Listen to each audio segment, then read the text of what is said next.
Since my boy Gogeta is being done so dirty, I really got to see how they handle this red unit. Now, I skimmed around looking at his kit, but I was like, you know what, let's make this into a video so we can just talk about this. Main ability here, Raging Power, draws Ultimate Arts card, Angry Force next, restores health by 20, ki by 20.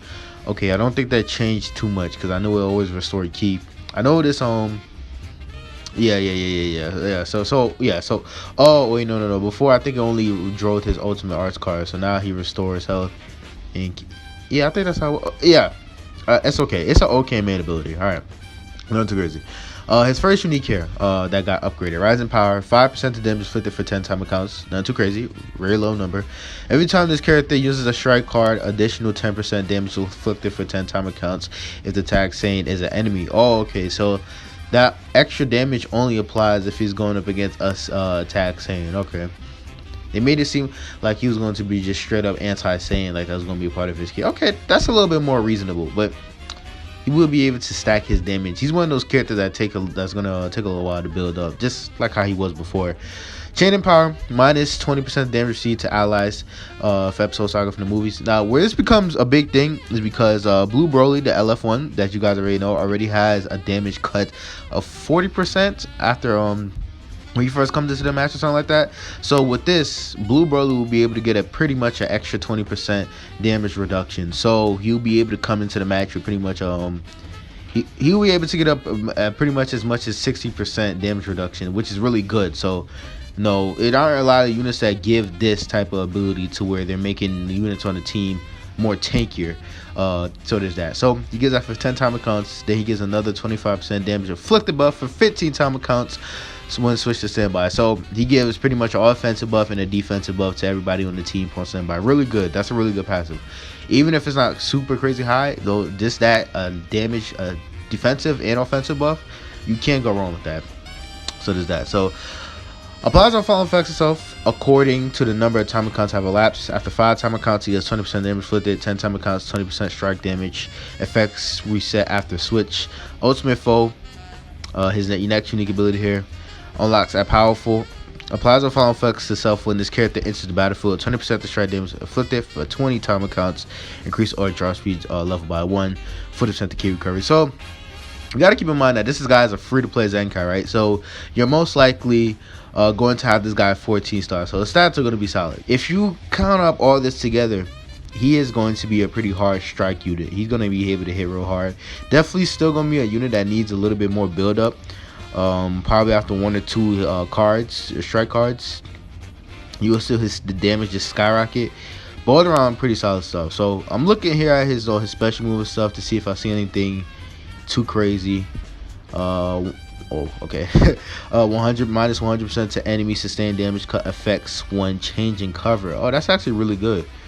Okay, that's actually unique. I don't think nobody particularly does that only applies to when somebody's changing cover only. Okay. So his green card turns to the damage inflicted for 20 time accounts. Nothing too crazy there. Inflicts enemy with attribute downgrade plus 20 to damage received. Yeah, nothing too crazy. See what his ultimate does now. Deals massive impact damage, 30% of damage inflicted for 30 time accounts. Oh, okay. And then it has a 20% chance to inflict faint. That was always there. That has not changed. Oh, this is a good ass Z ability, increasing stats for characters of the both element Red and Saga from the movies. That's good, bro. This is a good Zenkai ability right here.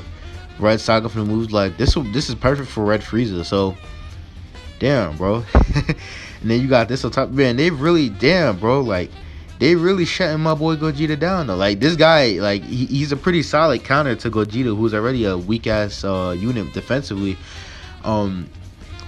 And I'm not over exaggerating when I talk about how bad Gogeta's defense is. It's just like you could just, if anybody who's playing the game long enough, you could just see that he's not going to be able to age well if he's over there just getting one shot as often as he does, at least at lower stars. But the average person only has a LF at lower stars anyway. So I don't know. It makes me more and more feel like Blue Gogeta is not really worth summoning, especially they're introducing this environment to where he's going to be kind of backed out. Like they introduced Gogeta, who destroys him.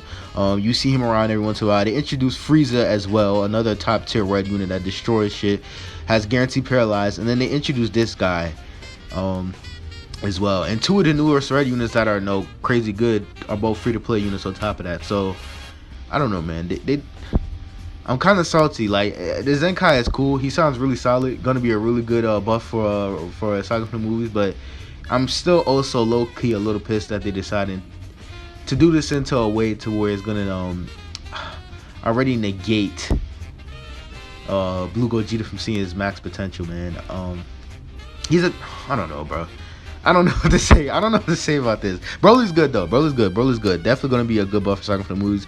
And even if you don't really use him, he definitely will still be a good buff for Saga for the movies for the Red Frieza, just for the Zenkai ability on top of that. Plus, he already has the base strike attack that he gives to Saga for the movie. So he's going to be he's gonna make Frieza hit a lot more harder on that team. So really solid stuff. Yeah. On top of Fury Broly Zenkai, I totally almost missed this. There's a New Year's Rising banner. They do this every year. You will, where you could, I think you can get the happy bags too. It's like these things where you have to pay for these little happy bag things. But it seems like this year they're opening up a crystal variant to the New Year's Rising banner. Usually you just have to straight up pay. But yeah, I saw some Datamine pictures and stuff like that. I'll show you with the summon you can get 10. So it seems like this is gonna be a straight spark in the summer, right? And you will be able to get one of these guys. I mean, I don't know. I think this will be good for casual. Casual spenders. It's definitely a solid deal, I guess, for casual spenders, because you will be able to get some dupes for some solid units on here. I mean, yeah, there's some solid units on here and stuff like that, and you can put some really good units on here. And there's the LFs as well. I'm also hearing that there's a guaranteed sparking one, but like I said, with the happy bag stuff, you usually have to spend money. Hold on. I'm gonna show you guys. I'm gonna show you guys that ooh, those cars see look flames. Hold on, I might actually equip those. But hold on. Where are the happy bags? Sorry. Oh yeah, so these are the happy bags. Yeah, this it's a shop item. Usually every year they let you buy it. They have a silver one, a gold one. The gold one I remember being like $100 or something fucking dollars or some shit, or something like that, or $70, really expensive. Then the silver one is like 30. Then like there's like usually a bronze one too, usually that they do, where you could cop it for like $8 or something like that.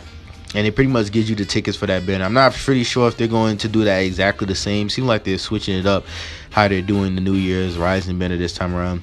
And then I see this 3 times only get one limited character guarantee in the consecutive summon. Wait, so does that mean like the first 3 multis are okay? That's actually pretty solid. I don't know. It's decent. It's decent. Well, I definitely want to see how the banner actually plays out, because I ain't gonna lie. Right now, I'm a little confused on how the actual banner works. I'm guessing is that there's gonna be a crystal variant, and then you can buy more from the from the shop, tickets for the shop. Hold on. So yeah. It's your boy Kaiki, the last guy from my content. So what you gotta think about this? Yeah. I should have been edited the video. Yeah, I'm out.